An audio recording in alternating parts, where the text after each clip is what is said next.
जो उत्तर प्रदेश के उच्च सदन में प्रतिनिधित्व कर रहे हैं,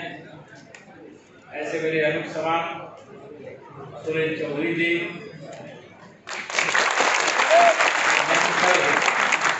विराजमान आदरणीय शिवप्रकाश मिश्र सेनानी जी, श्रीमान पी.के. वर्मा जी, विधानसभा में हमारे साथी विधायक श्री धनंजय कनौजिया जी, हमारे श्रीमान नंदूराम कनौजिया जी, श्रीमान शिवपर्यटन बाबू जी किनारे विरुद्ध है हमारे सबको, हम सबको आशीर्वाद दे रहे हैं। श्रीमान नागेश चौधरी जी, श्री नवलेश चौधरी जी, भारतीय जनता पार्टी के हमारे क्षेत्रीय उपाध्यक्ष चौधरी गुप्ता जी, अरे नीचे आ जाओ भाई, रवि केसरवानी जी, राजेश सिंह जी, राजेश चौधरी जी, राकेश चौधरी जी, नीलेश जी, जिला पंचायत के सदस्य श्री रोगा जी, श्री पटेल जी, नवीन चौधरी जी, उमेश चौधरी जी, संदीप चौधरी जी, अनुपम जी,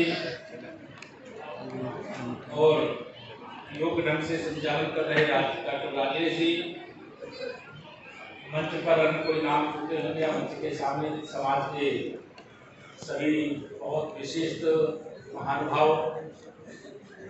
यह आपको ध्यान में आ गया कि संत गाडगे जी की जयंती का कार्यक्रम संपन्न करने के लिए विश्व तरैया सभागार को छोटा।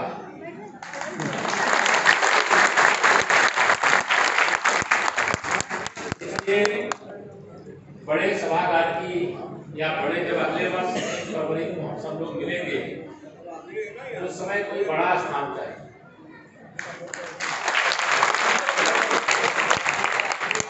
कोरोना काल चल रहा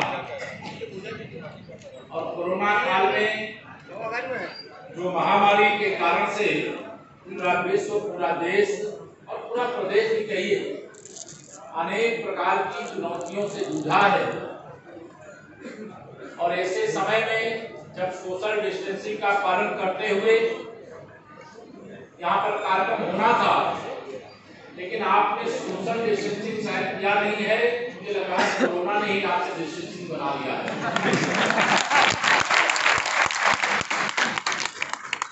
आज क्योंकि ऐसे महापुरुष की जयंती है, ऐसे बुद्ध संत की जयंती है, इनके बारे में पूरे देश को जानना चाहिए।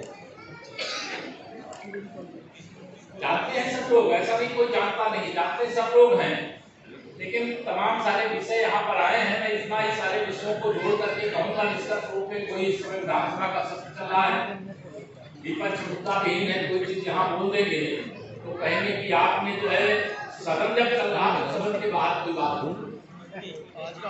अभी कोई बात है समझने के नहीं, लेकिन आप ये ध्यान रखिए, हम सब भारतीय जनता पार्टी के सिपाही हैं। एक उदाहरण आपको याद दिला करके अपनी बातों में बता रहा हूं। देश के प्रधानमंत्री और जिन्हें मैं संसार का सबसे लोकप्रिय और शक्तिशाली नेता इस नाते कहता हूं, मानता हूं, और वो है भी माननीय नरेंद्र मोदी।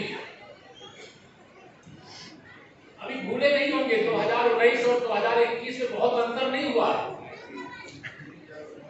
देश के प्रधानमंत्री माननीय नरेंद्र मोदी जी समाज का कितना सम्मान करते हैं,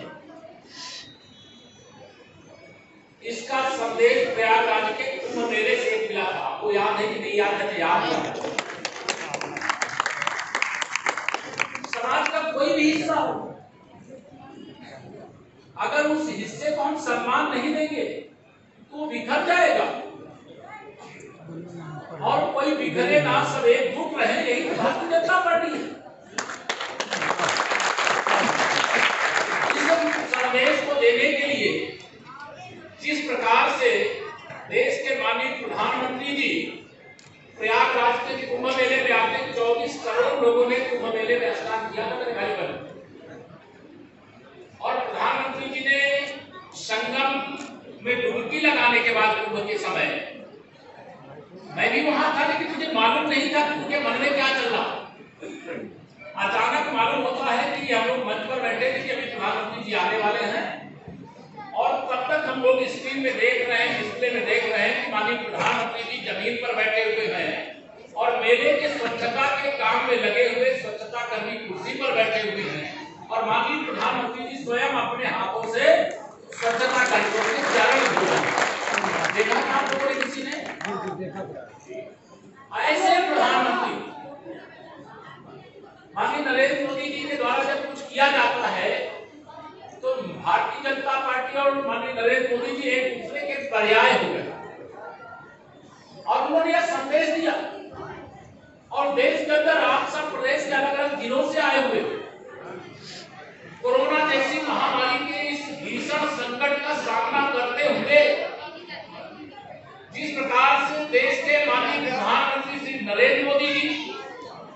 और जिस प्रकार से उत्तर प्रदेश के मुख्यमंत्री आदरणीय योगी जी और केंद्र सरकार के सभी मंत्री और प्रदेश सरकार के सभी मंत्री सभी केंद्र लोकसभा और राज्यसभा में जो जनप्रतिनिधि हैं और विधानसभा और विधान परिषद में जनप्रतिनिधि हैं और जो नीचे से लेकर ऊपर तक जनप्रतिनिधि हैं सबने मिलकर के जिस प्रकार से आदर्श ढंग से सेवा करने का काम किया उसी के कारण से आज पूरे विश्व में भारत की जय जयकार हो रही है। कोरोना जैसा संक्रमण और विश्व की इतनी बड़ी आबादी वाला देश और उससे निपटते समय जब लोगों की रोजी रोटी के सारे रास्ते बंद हो गए थे, कैसे लोगों को भोजन मिलेगा, कैसे लोगों की जो सामान्य जरूरतें पूरी होंगी, अनेक चुनौतियां थी। लेकिन आप सबने देखा है कि चाहे सरकार के माध्यम से हो चाहे समाज के माध्यम से और चाहे भारतीय जनता पार्टी परिवार के एक कार्यकर्ता के माध्यम से कोई भूखा न रहने पाए, इसके लिए जहां राशन का भंडार जिसको कहते राशन की दुकान में जब आपको 15 दिन और 1 महीने में राशन उपलब्ध होता है आप लेने के लिए जाते थे वो तो आपको मिलता रहा, लेकिन इस कोरोना काल में अतिरिक्त राशन को निःशुल्क देने का काम हुआ है कि नहीं हुआ? जब कोई गरीब माँ बाप का बेटा होता तो वह इस बात की चर्चा करता है, इस विषय की चिंता करता है, इसकी व्यवस्था करता है। अभी हमारे पूर्व वक्ताओं में सुरेश जी ने भी, कनौजिया जी ने भी और हमारी आदरणीय प्रदेश सरकार के मंत्री गुलाबो जी ने भी सबने अपने तरीके से सारे विषय रखे। यह सच नहीं है, मुझे बताओ आप सब लोग गांव से भी लोग आए कि जब देश के प्रधानमंत्री जी ने 2014 में सरकार बनने के बाद लाल किले के प्राचीर से स्वच्छ भारत की घोषणा की थी, ये क्या था? यह पूज्य संत गाडगे जी और राष्ट्रपिता महात्मा गांधी जी और इस परंपरा के अनेका ने जो महापुरुष वह सब स्वच्छता चाहते थे। स्वच्छता किसको खराब लगेगी, सबको अच्छा लगता है, लेकिन किसी प्रधानमंत्री ने देश के लाल किले से स्वच्छ भारत की घोषणा नहीं की थी। देश के हर गरीब और अमीर के घर में भी शौचालय की सुविधा हो यह घोषणा नहीं की थी। देश के हर बेघर जिनके पास अपना रहने का घर नहीं उनके लिए घर मिले इसकी कोई व्यवस्था नहीं की थी। जो अंधेरे में गरीब रह रहा है उसके घर का अंधेरा दूर हो, उसके लिए उसके पास खर्च करने के लिए पैसा नहीं है तो पैसा सरकार खर्चा करके हर गरीब के घर तक भी सौभाग्य योजना से बिजली पहुंचाने का काम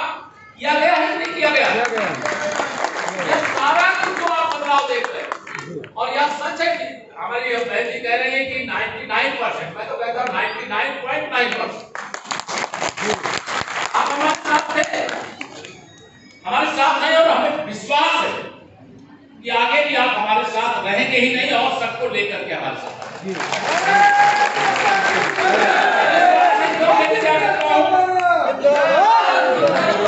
और आज मुझे ये बताते हुए बहुत प्रसन्नता हो रही है। मैं जानता नहीं लेकिन सुरेश चौधरी जी मुझे बताने लगे कि देश का उच्च सदन कौन सा होता है? राज्यसभा होता है और प्रदेश का उच्च सदन कौन सा होता है? विधान परिषद होता है। तो दोनों सदनों में समाज के नाते यद्यपि हम लोग जातिवाद के आधार पर नहीं लेकिन समाज में जो भी लोग रहते हैं उन सबको सम्मान मिले, उन सबको स्थान मिले, सबका साथ, सबका विकास, सबका विश्वास, सबको स्थान, सबको सम्मान देने का काम हो। इस लक्ष्य को आज से नहीं भारतीय जनता पार्टी पहले से कर रही है। आप में से बहुत सारे लोग जानते हैं कि नहीं जानते हैं, एक बड़े नेता हुआ करते थे चौधरी चुन्नी लाल, जानते हैं आप लोग? भारतवर्ष की राजनीति में मेरी जानकारी के अनुसार राज्यसभा में समाज के नाते जब हम यहाँ पर आप बैठ करके चर्चा कर रहे हैं उस नाते बता रहा हूँ, राज्यसभा सदस्य के नाते किसी को भेजने का काम, जिसे आप समाज के नाते कह सकते हो कि राज्यसभा में भेजने का काम भारतीय जनता पार्टी ने किया। चौधरी चुन्नीलाल नहीं, लेकिन मैं सुरेंद्र की बात को जोड़ करके बोल दे रहा हूँ कि विधान परिषद में अभी तक किसी पार्टी ने सदस्य के रूप में नहीं भेजा था। सही बात है। पहली बार उत्तर प्रदेश का जो मुख्य सदन उत्तर प्रदेश कई देशों से बड़ा है और उत्तर प्रदेश के उच्च सदन का प्रतिनिधित्व करने का मौका मिला है, ये गौरव की बात है और इसे गर्व करना भी चाहिए। और ये भारतीय जनता पार्टी में हो सकता है और भारतीय जनता पार्टी में ही हो सकता है।